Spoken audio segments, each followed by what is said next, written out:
నమస్తే, నేను మీ రాజారావుని. Rap slab మనము కింద బేస్మెంట్ అయిపోయిన తర్వాత మట్టి వేసుకొని రోడ్ రోలర్ పెట్టుకోవాలి. రోడ్ రోలర్ పెట్టి రోడ్ రోలర్ అయిపోయిన తర్వాత 18 mm బెడ్ కంకర్ వేసిన తర్వాత మనకి స్టీల్ డ్రాయింగ్ కోలమ్స్కి మార్కింగ్ చేసుకొని కోలం ఫస్ట్ మ్యాట్ కట్టుకుంటాము. గ్రౌండ్ లెవెల్ మ్యాట్ కట్టుకున్న తర్వాత దానిపైన కోలమ్స్ కట్టుకొని కోలం పైన ర్యాప్ స్టీల్ మనకి ఏ విధంగా కడతామనేది నేను చూపిస్తాను. ఇప్పుడు ఇది ఎందుకు చేస్తున్నామంటే బావిలోని స్లాబ్ కాబట్టి మనకి రోలర్ తిరిగింది. ఇది స్టీల్ అన్నమాట.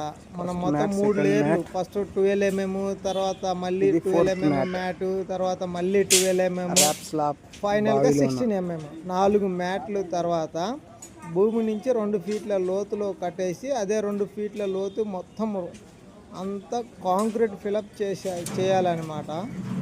కాంక్రీట్ ఫిలప్ వీడియో ఉంటుంది, మీకు పెడతాను. మళ్ళీ ఈ సైడ్ వచ్చేసి 175 గజాలు. 175 గజాల్లో 68 క్యూబిక్ మీటర్ల కాంక్రీట్ అయితే పట్టింది. ఈ రోడ్ నుంచి 2 ఫీట్ల డౌన్లో మొత్తం కాంక్రీట్ అయితే నింపేసాము.